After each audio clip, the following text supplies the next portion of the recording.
আসসালামু আলাইকুম, কেমন আছেন সবাই? আমি আলহামদুলিল্লাহ। ইলিশ নিয়ে একটু কথা বলি। বাংলাদেশের ইলিশ পৃথিবীর একমাত্র রাজনৈতিক মাছ হচ্ছে ইলিশ মাছ।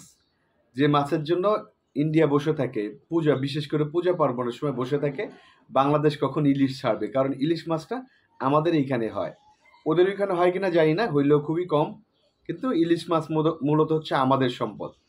এই সম্পদ নিয়ে খুব টানাটানি হয়। দেখবেন যে বিগত সরকারের যে নেত্রী ছিলেন, উনি কিন্তু মমতা ব্যানার্জির টনকে টন হচ্ছে ইলিশ মাছ উপহার দিতেন কলকাতাবাসীর জন্য।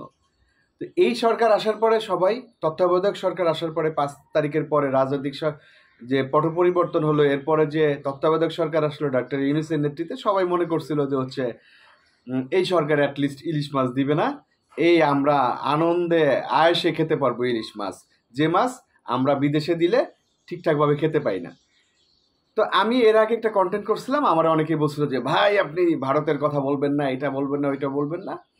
আমি সহজ সরল কথা বলছিলাম, কারো দালালি বা কারো চামচামি বা কারো চাটুকারিতা করিনি। আমি শুধু একটা কথাই বলছিলাম যে আপনার ঘরের সামনে, মনে করেন আপনি যে ফ্ল্যাটে থাকেন তার সামনে একটা ফ্ল্যাট, সেই ফ্ল্যাটে সেই ফ্ল্যাটের লোকজনের সাথে যদি আপনার সম্পর্ক ভালো না থাকে, তাহলে আপনি সেখানে বসবাস করতে পারবেন না, এটা স্বাভাবিক। তো এই কথাটাই বলছিলাম যে ভারত আমাদের প্রতিবেশী দেশ, তাদের সাথে আমাদের সুসম্পর্কটা জরুরি। অনেকে বলছেন ভাই ভারতের কে নিয়ে কোনো কথা বললেন না, কোনো চাটুকারিতা করে, চাটুকারিতা না, স্বাভাবিক কথা। কারণ আপনার প্রতিবেশীর সাথে যদি আপনার ভালো রিলেশন না থাকে, আপনার ঘরের মানুষের সাথে যদি আপনার ভালো সম্পর্ক না থাকে, তাহলে আপনি বসবাস করে শান্তি পাবেন না। অনেক ব্যাপারে আপনার প্রতিবন্ধকতা চলে আসবে। তার সাথে যদি সুসম্পর্ক থেকে থাকে, তাহলে আপনি অনেক কিছু অ্যাডজাস্ট করে নিতে পারবেন। সেই জন্য বলছিলাম যে ভারতের সাথে গ্যাঞ্জাম করে লাভ কি। এখন অনেকে বলতে চায় যে ভারত পেঁয়াজ দেয়, আলু দেয়, আদা দেয়, এটা সেটা দেয়, বাংলাদেশকে দেয়, আবার বাংলাদেশ ইলিশ মাছ দেয়, আর কি কি দেয় আমি জানি না। এটা নিয়ে দুই পক্ষের ভিতরে অনেক ধরনের ঝামেলা হয়। কেউ বলে ভাই আমরা পেঁয়াজ রসুন না দিলে তোরা না খেয়ে মরতিস, আর আমাদের এখানকার কিছু লোকজন বলে আমরা মাছ না দিলে তোরা না খেয়ে মরতিস। মানে অনেক ঘটনা। আমি এই ধরনের কোনো ঘটনায় যেতে চাই না। কেউ কিছু না দিলে যে কেউ না খেয়ে মরে যাবে, এটার কোনো মানে ভুল তথ্য। পেঁয়াজ ভারত না দিলে মায়ানমার থেকে আসবে, পাকিস্তান থেকে আসবে, আদা পাকিস্তান থেকে আসবে। আমাদের ইলিশ মাছ, মাছ না খেলে কি হয়েছে ইন্ডিয়ার? মাছই তো, তাই না? এটা তো হচ্ছে জীবনের যে মৌলিক চাহিদাগুলোর ভিতরে খুবই একটা সামান্য একটা পার্ট হচ্ছে আমিষ। সেই আমিষ বিভিন্ন মাছ দিয়ে পূরণ করা যায়, সেখানে ইলিশ মাছই খাইতে হবে এমন কোনো কথা নেই। তো ওনারা এটা না দিলে আমরা না খেয়ে মরে যাবো, আর আমরা এটা না দিলে ওরা একেবারে খেপা যাবে, এই ধরনের কিছু না।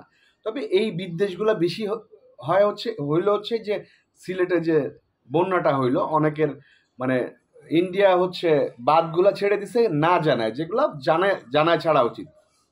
না জানায় ছাড়ার জন্য আমাদের ওই সাইডটা, মনে করেন যে ফেনী, লক্ষ্মীপুর, নোয়াখালী, তারপরে হচ্ছে সিলেট, এগুলো সব ডুবে গেছিল, যেটা আইনের পরিপন্থী। এগুলা নিয়ে আমাদের দুই সরকারের ভিতরে অনেক ঝামেলা হইল, এবং সেই ঝামেলা মিটছে কিনা জানি না। তাছাড়া আমাদের বিগত দিনের প্রধানমন্ত্রী ওনাদের দেশে যে আছে, এইটাও একটা ইয়ে। তা আমি পার্সোনালি আমার কাছে কেন জানি মনে হয় ইন্ডিয়ার বাংলাদেশের কোনো ব্যক্তির সাথে সম্পর্ক না রেখে পুরো বাংলাদেশের সাথে সম্পর্ক করা উচিত।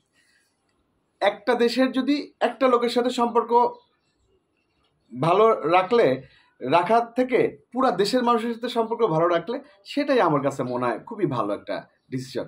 আসেন ইলিশ নিয়ে কথা বলি, যে ব্যাপার নিয়ে কথা বললাম। সেই ইলিশ দেওয়া বন্ধ, সবাই খুব হাতে তালি দিচ্ছে। এখন সেই 300 মেট্রিক টন সম্ভবত, আমি আসলে যদি ভুল বলে থাকি তাহলে হচ্ছে ক্ষমা করবেন আর জানাবেন, 300 মেট্রিক টন ইলিশ নাকি ছাড় দিছে এই পূজা উপলক্ষে। এখন আমার খুব সহজ সরল একটা প্রশ্ন, এই যে ইলিশ মাছ তাদের দেয় না, ইন্ডিয়াকে দেয় না, আমরা কি 300, 400, 500 টাকা ইলিশ মাছ খেতে পারছি? 2300 টাকা, 2200 টাকা, 2500 টাকা, 1800 টাকা ইলিশের কেজি। আবার তাদের যদি দিই, মানে তাদের এই 300 মেট্রিক টন ইলিশ মাছ যদি ইন্ডিয়ায় চলে যায়, আমাদের এখানে কি 5 লাখ টাকা করে কেজি হবে, 50,000 টাকা করে কেজি হবে, 5,000 টাকা করে কেজি হবে, 3,000 টাকা করে কেজি হবে? হবে না। তা ওনাদের দিলেও যা, না দিলেও তাই, তাহলে আমার আর আপনার ইয়ে করে লাভ কি? আপনি তো কেউ সুন্দরভাবে ইলিশ মাছ খেতে পারতেছি না। হ্যাঁ, বুঝতাম যে ইন্ডিয়াকে দিচ্ছে না ইলিশ, আমরা 500 টাকায় খেতে পারতেছি, আবার ইন্ডিয়াকে দিচ্ছে ইলিশ, আমাদের ইলিশ কিনতে হচ্ছে 5,000 টাকা, তাইলে নাহলে অনেক কিছু হইতো। কোনো লাভ নাই তো। ইন্ডিয়াকে দিলেও যা, না দিলেও তাই, এটা নিয়ে আসলে লাফালাফির কিচ্ছু নাই। অতএব ইলিশ নিয়ে বাড়াবাড়ির কিচ্ছু নেই ভাই, কারণ আপনার আমার কোনো ধরনের কোনো লাভ নেই যে ইলিশ মাছ ইন্ডিয়ায় যাচ্ছে না, আপনি অল্প পয়সায় খাচ্ছেন, আবার ইলিশ মাছ ইন্ডিয়ায় যাচ্ছে আপনি 5,000 টাকা কেজি কিনতেছেন। আসলে এই ধরনের কোনো ঘটনাই না। ইলিশ মাছ ইন্ডিয়াকে দিলেও আপনার বেশি দামে কিনতে হচ্ছে, না দিলেও বেশি দামে কিনতে হচ্ছে। অতএব চিল্লাপাল্লা করে লাভ নেই। Cool man, thank you very much, আসসালামু আলাইকুম।